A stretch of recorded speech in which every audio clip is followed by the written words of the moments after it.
All right, listeners, get ready, because we are diving deep into a city that just reinvents itself, it seems like, every decade. Hemet, California. And we've got a lot to cover. We do. Yeah. I'm so excited to dig into this Wikipedia article because, I mean, on the surface, Hemet, you know. Yeah, you think you know. You think you know, but then you start digging and So much there. layers. It's fascinating, though, how this whole thing gets going. We're talking like the late 1800s. Yeah. And you've got this company, the Lake Hemet Land Company. Okay. And they're trying to attract buyers to this area. But the name of the town, or what will be the town, is South San Jacinto. It doesn't exactly roll off the tongue, does it? Not really. Doesn't exactly scream, come here, go buy some land. No. Come retire here. Yeah. So they changed the name to Hemet, obviously, after the valley. Makes sense, but... Yeah, but it's more than just a name change. I mean, this is the late 1800s. Think about it. Okay. No internet, Yeah. no social media. How do you get people to move out there, sight unseen? They had to really sell it. They had to sell a dream. Okay, I'm intrigued. What kind of dream were they selling? Imagine brochures, right, filled with these sweeping vistas, these beautiful paintings of the Hemet Valley, all this tranquility, this escape from the hustle and bustle. Right. And they even published testimonials. Come on, testimonials. Right. Back then. Oh, yeah, from all these happy customers. Happy, in quotes. Right, happy, raving about, like the fertile land, the fresh start, all that. So it's like the Wild West version of influencer marketing? Exactly. They totally understood how to craft a narrative, Yeah. how to tap into people's hopes, their aspirations. And it worked. It did. People flocked to Hemet. Wow. They really did, ready to be part of this new frontier. But we can't forget, though, this land already had a history, a rich history. Right. Long before any land developers showed up with their fancy brochures. Exactly. You're talking about the Saboba and Cahuilla people, right? I mean, their connection to this land goes way, way back. Yeah. Absolutely. Centuries. Yeah. And then you've got the Spanish Rancho period. It's like layer upon layer of history. Right. It's like this tapestry. It really is. Yeah. And it just makes you realize that Hemet reinvention wasn't just a one-time thing. It's like woven into the fabric of the place. It's in its DNA. It really is. And that reinvention, I mean, it takes a dramatic turn in the early 1900s. Turkey Town. We have got to talk about Hemet's agricultural heyday. Oh, yeah. Imagine orchards, but not just any orchards, bursting with apricots, with peaches, you name it, fields of olives. Oh, wow. Stretching as far as the eye can see, and walnuts. Of course. The famous Hemet walnuts. Like the San Jacinto Valley, with its unique climate, became an agricultural powerhouse. I mean, I've got to admit, the image of Hemet as, like, this Walnut Wonderland isn't exactly what I was expecting, but it makes sense when you put it all together. They even had that Hemet Turkey Show, which, turned into a major county fair? Oh, absolutely. Went from this little turkey show to the Agricultural District Farmers Fair of Riverside County. That's amazing. From turkeys to tractors. That's incredible. I love it. It really speaks to Hemet's ability to adapt, to grow, to change with the times. Absolutely. All right, so we've gone from Wild West branding to this agricultural boomtown. What's next in Hemet's reinvention journey? Because I have a feeling it doesn't stop there. What's next? I mean, it seems like it's been quite a ride already. Hold on to your hats because Hemet's about to take off. Oh. Literally. What? World War II hits. Okay. And suddenly, this agricultural town, it transforms into a hub for training pilots. Wait, what? Pilots? Yeah. In Hemet? Yeah. That's crazy. Tell me they weren't training for, like, crop dusting. No. We're talking Army Air Force. This is the real deal. Wow. The Ryan School of Aeronautics, which was, a big deal in aircraft manufacturing. Yeah. They chose Hemet as the place to train thousands, literally thousands of pilots. Wow.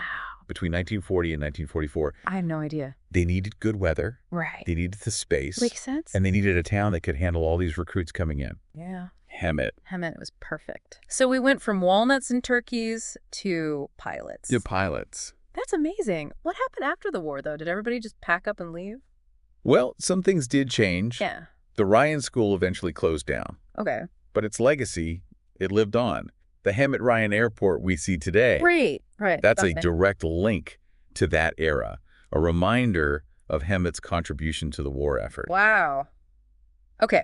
So from branding masterminds to walnut farmers to like a wartime training ground, it's incredible how Hemet has worn so many hats, it seems like, throughout its history. Right. What's next? What comes after this? Because I have a feeling the reinvention isn't over. It's not. You're right. Post-war America, what happened? Suburban development. Right. Everybody's moving to the suburbs. Yeah. And Hemet, with its peaceful atmosphere, Yeah. affordable housing, Right. becomes a magnet for retirees. Oh, okay. People who are looking for a quieter life Makes sense. and escape. Mobile home parks start popping up left and right. Right.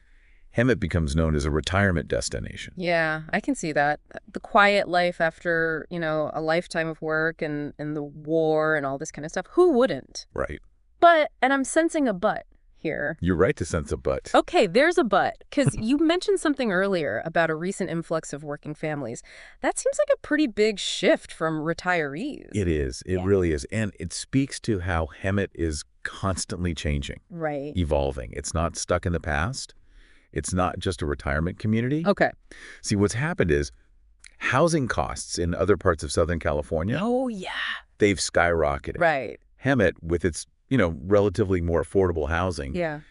it's become an option for young families, Okay. for people just starting out, for working professionals. Interesting. They can maybe actually afford a home there, Yeah. Right. Maybe enjoy a little bit of that small town vibe. Yeah. But still, be within driving distance of the bigger cities, Right. if they need to be. Wow. It's almost like Hemet has come full circle. In a way, Attracting this new generation who are looking for, an opportunity, a fresh start. It's that frontier spirit. Right, exactly. Just like those early settlers who were drawn in by the Lake Hemet Land Company and their brochures and their promises. Exactly. Okay.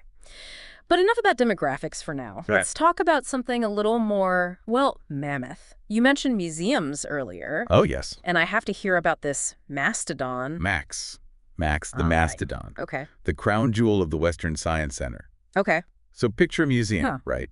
But it's not just about Hemet's history. Okay. It's about the ancient history of the whole region. Wow. And what better way to represent that than with the largest mastodon skeleton ever found in the western U.S.? Okay. You had me at the largest Mastadon skeleton. I am sold. I am there. I had no idea Hemet was, like, a hotspot for paleontology. This is incredible. What can you tell me about Max? What's the story? Okay. Imagine this. It's the Pleistocene epoch. Okay. Ice Age California. Right. A very different place. I bet. Giant sloths roaming around. Oh, wow. Saber-toothed cats. No way. And massive mastodons, like Max, just lumbering across the landscape. Wow. That's incredible. So this isn't just some dusty old skeleton, right? This is a window into a lost world. Oh, wow. A time capsule that completely changes how we see Hemet's ancient past. That's incredible. Okay, this is what I'm talking about. Yeah. Mastodon's history. Yeah. You mentioned a little bit of Hollywood earlier. Is there anything Hemet doesn't have? Well, about that Hollywood connection. Okay. Have you ever heard of the Ramona Pageant? The pageant. Yeah. I can't say that I have. Tell me more. Okay, so this isn't just any pageant. This is California's official outdoor play, Wow. performed in a natural amphitheater. Just outside of Hemet. Wow. It's been running almost every year since 1923, Wow. making it one of the longest-running outdoor dramas in the entire U.S. Wow. Over a century of theatrical tradition. That's amazing. What's the story behind it? What makes it so special? So the play is based on this novel, Ramona, by Helen Hunt Jackson. Okay. And it's set in Southern California in the late 1800s.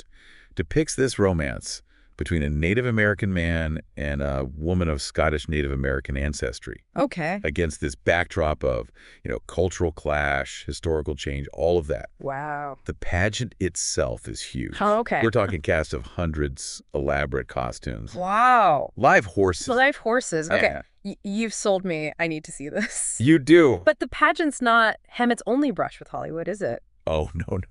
Okay, tell me more. Turns out Hemet's scenic beauty Right. and small-town charm, Yeah. they've made it a bit of a Hollywood darling over the years. Okay, what kind of Hollywood magic are we talking about here? Give me some specifics. Okay, remember those iconic racing scenes in the movie Seabiscuit, Yeah. filmed at the Hemet Stock Farm? Shut up. No way. Yes. Wow. And even the Fast and the Furious, they couldn't resist Hemet's charm. Wow. They shot some scenes on Dominigoni Parkway. No way. From mastodons to movie sets, this is incredible. Hemet is a gold mine. We've only scratched the surface here. We I have. feel like we've learned so much. And we're not done yet. Okay, we're not done. No. We haven't even gotten to Hemet's parks. Okay. Or the fascinating story of the sinking schoolhouse. Okay, you can't just drop a bombshell like that and then not tell me more. Let's dive into these stories. Parks. Oh. Right. You mentioned Hemet has a lot more green space than you might expect. It does. So what makes these parks so special? Well, they're more than just green spaces. They're like living testaments to the town's history, to its evolution. Okay. Take Simpson Park, for example. You hike up to the peak. It's nestled in the Santa Rosa Hill. Right. And you get these amazing panoramic views of the whole San Jacinto Valley. Wow. But it's not just the views. Okay. This was once a lookout point for the Cahuilla people, a place of strategic importance. Wow. And today, families are picnicking there. Hikers are, reconnecting with nature. History buffs are, touching the echoes of the past. It's incredible. Talk about layers of history. Right. That's amazing. But enough about breathtaking scenery for a minute, because we've got to talk about a different Hemet landmark. The sinking schoolhouse. Ah, yes. Historic Hemet Elementary. What is going on with this school?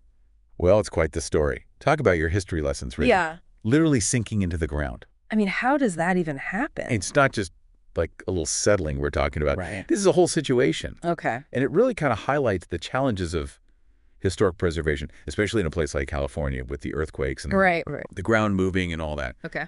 So picture this, 1927, Hemet's booming. Okay.